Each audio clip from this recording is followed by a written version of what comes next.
प्रिय विद्यार्थियों नमस्कार। आज हम लोग पढ़ेंगे श्री विवेकानंद विजयम नाटक की प्रस्तावना। पिछली कक्षा में हमने पढ़ा था नांदी पाठ। श्री विवेकानंद विजयम नाटक श्रीधर भास्कर वर्णेकर द्वारा रचित एक महानाटक है और महानाटक के सारे गुणों पर यह खरा उतरता है। सर्वप्रथम कवि ने लेखक ने नांदी पाठ किया है जिसमें भगवान शंकर की स्तुति की है। तदनंतर प्रस्तावना प्रस्तुत करते हुए सूत्रधार के मुख से कहलाया है। एक श्लोक सूत्रकार बोलता है।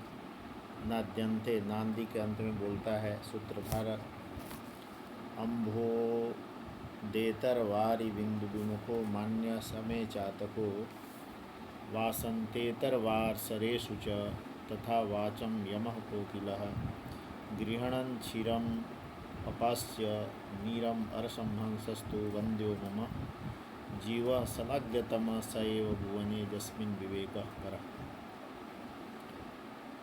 सूत्रधार जब आकर के किसी नाटक में आता है, वो वचन करता है, तो नाटक की आगे की होने वाली घटनाओं का वह एक संकेत कर देता है, जिसमें इसमें भी इसी तरह का संकेत किया गया है।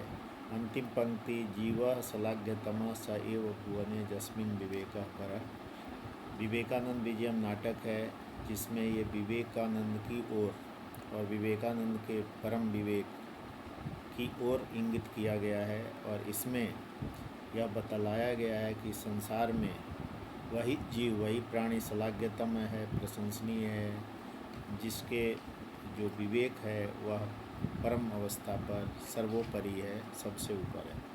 यानी विवेकवान पुरुष, विवेक युक्त पुरुष ही। और इस विवेक शब्द से विवेकानंद की ओर भी संकेत किया गया है कि जो लेखक है इस विवेकानंद के विषय में कोई काव्य की रचना करने वाला है, महानाटक की रचना करने वाला है।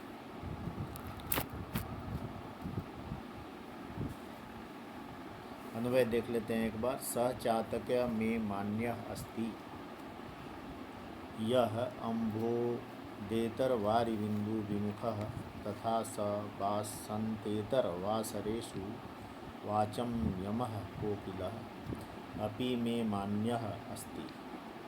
अपि मे मान्यः अस्ति, इसका हम हरण कर लेंगे।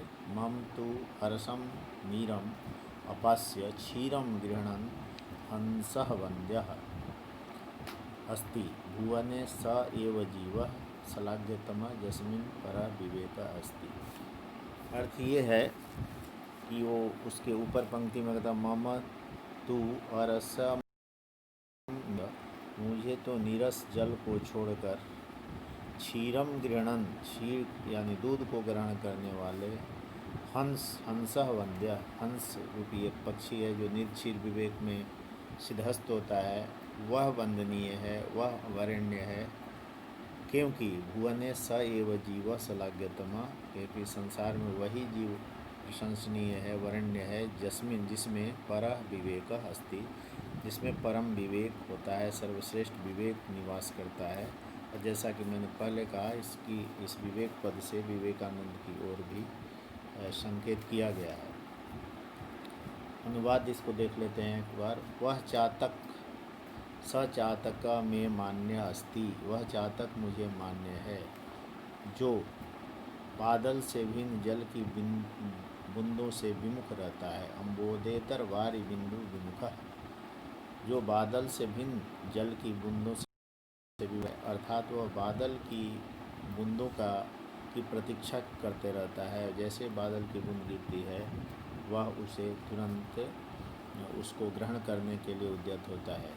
उसी प्रकार बसंत ऋतु से भिन्न वासंतेतर वासरेषु वाचं यमः, और बसंत ऋतु से भिन्न ऋतुओं में यानी उन दिनों में वाणी पर नियंत्रण रखने वाली कोयल भी मुझे मान्य है। कोयल बसंत ऋतु में ही अपनी आवाज़ निकालती है, उसे वो दसों दिशाओं को गुंजायमान करती है, मधुर ध्वनि निकाला करती है। तो वो कहता है पक्षियों में कोयल भी मुझे मान्य है और वह पक्षियों में चातक मान्य है। और उसके आगे कहता है कि मेरे लिए तो नीरस जल को छोड़कर हर्षम रसम उपास्य, नीरस जल को छोड़कर जो दूध को ग्रहण करता हुआ जो हंस है वह वंदनीय है। ठीक उसी प्रकार जिस प्रकार परम विवेकी पुरुष यानी विवेकानंद ही मुझे सर्वश्रेष्ठ रूप में मान्य है और मैं उन्हीं के बारे में कुछ कहना चाहता हूँ। ऐसा सूत्रकार उस तरह से सूत्रकार के द्वारा लेखक ने इस बात का संकेत किया है। इस श्लोक में विशेष क्या है, इस पर हम यदि दृष्टिपात करें तो इस श्लोक में विवेक, सत्य और असत्य का विवेचन का ही महत्व प्रतिपादित किया गया है। चातक, कोयल तथा हंस ये तीनों पक्षी जिस तरह से स्वविवेक से ही क्रमशः बादलों के पानी की बूंदों को ग्रहण करना, वसंत के दिनों में ही मधुर पूजन तथा मिले हुए जल तथा दूध में से मात्र दूध को ग्रहण करना रूप कार्य करते हैं, उसी प्रकार जो पुरुष अपने विवेक से कार्य का निर्णय करता है वही प्रशंसा योग्य होता है। यहाँ श्लेष व प्रतिवस्तु उपमालंकार की छटा है। चातक, कोकिल, हंस शब्दों में साधारण धर्म विवेक का ही विभिन्न शब्दों के कथन होने से प्रतिवस्तु उपमालंकार बड़ा ही सुंदर बन पड़ा है। विवेक शब्द से विवेकानंद रूप अन्य अर्थ ग्रहण होने से, प्रकट होने से श्लेष अलंकार भी है। विवेक से विवेकानंद, विवेक से परम विवेक, बुद्धि, उत्तम बुद्धि। वस्तुतः इस श्लोक से यह भी ध्वनित होता है कि मुझे इस लोक के प्राणियों के वे मन ही अच्छे लगते हैं जिसमें सर्वश्रेष्ठ सन्यासी विवेकानंद निवास करते हैं। इस तरह सूत्रधार के माध्यम से लेखक ने अपने अभीष्ट को प्रकट किया है और इस तरह से यहाँ प्रस्तावना में प्रथम पद्य आया है। तदनंतर एक पद्य आता है, धर्मम अधर्मे मनुते दंड्यम अदंड्यम च सारम अपसारम कार्यम अकार्यम सकलम यस्य विवेको न जागर्ति। जिस व्यक्ति का विवेक जागृत नहीं होता है वह धर्म को अधर्म मानता है, दंडनीय को अदंडनीय मानता है, सारपूर्ण को सारहीन तथा सकल कर्तव्य को अकार्य मानता है। इस श्लोक का अर्थ है।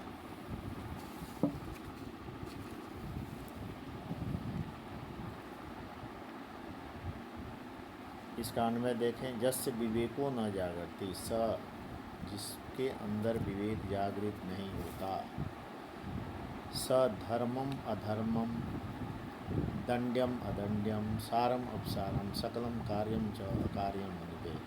अर्थात जिस व्यक्ति में विवेक का जागरण नहीं होता वह धर्म को अधर्म मानता है, धर्मम अधर्मम मन्यते, दंड्यम अदंड्यम, दंड को अदंड मान लेता है, सार जो सबसे गूढ़ तत्व है उसको अपसार असार मानने लगता है, सकलम कार्यम जो सकल करने योग्य कार्य हैं उनको अकार्य अकरणीय मान लेता है, अर्थात वह व्यर्थ की बातों को मानता है।